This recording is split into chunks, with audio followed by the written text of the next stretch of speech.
4 मोमबत्तियाँ। पहले सब्सक्राइब करें फिर सुने। रात का समय था, चारों ओर गुप्त अंधेरा छाया हुआ था। केवल एक ही कमरा प्रकाशित था।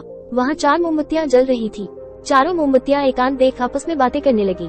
पहली मोमबत्ती बोली, मैं शांति हूँ। जब मैं इस दुनिया को देखती हूँ तो बहुत दुखी होती हूँ। चारों ओर आपाधापी, लूट खसोट और हिंसा का बोलबाला है। ऐसे में यहाँ रहना बहुत मुश्किल है। मैं अब यहाँ और नहीं रह सकती। इतना कहकर मोमबत्ती बुझ गई।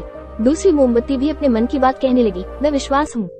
मुझे लगता है कि झूठ, धोखा, फरेब, बेईमानी मेरा वजूद खत्म करते जा रहे हैं। ये जगह अब मेरे लायक नहीं रही। मैं भी जा रही हूँ। इतना कहकर दूसरी मोमबत्ती भी बुझ गई। तीसरी मोमबत्ती भी दुखी थी। वो बोली, मैं प्रेम हूँ। मैं हर किसी के लिए हर पल जल सकती हूँ, लेकिन अब किसी के पास मेरे लिए वक्त नहीं बचा। स्वार्थ और नफरत का भाव मेरा स्थान लेता जा रहा है। लोगों के मन में अपनों के प्रति भी प्रेम भावना नहीं बची। अब ये सहना मेरे बस की बात नहीं।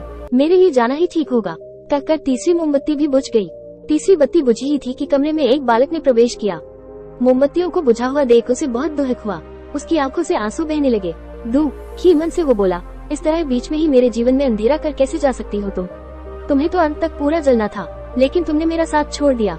अब मैं क्या करूँगा? बालक की बात सुन चौथी मोमबत्ती बोली, घबराओ नहीं बालक, मैं आशा हूँ और मैं तुम्हारे साथ हूँ। जब तक मैं जल रही हूँ तुम मेरी लौ से दूसरी मोमबत्तियों को जला सकते हो। चौथी मोमबत्ती की बात सुनकर बालक का ढाढ़स बंध गया। उसने आशा के साथ शांति, विश्वास और प्रेम को पुनः प्रकाशित कर लिया। सीख, जीवन में समय एक सा नहीं रहता। कभी उजाला रहता है तो कभी अंधेरा। जब जीवन में अंधकार आए, मन अशांत हो जाए, विश्वास डगमगाने लगे और दुनिया पराई लगने लगे, तब आशा का दीपक जला लेना। जब तक आशा का दीपक जलता रहेगा, जीवन में कभी अंधेरा नहीं हो सकता। आशा के बल पर जीवन में सब कुछ पाया जा सकता है, इसलिए आशा का साथ कभी ना छोड़े।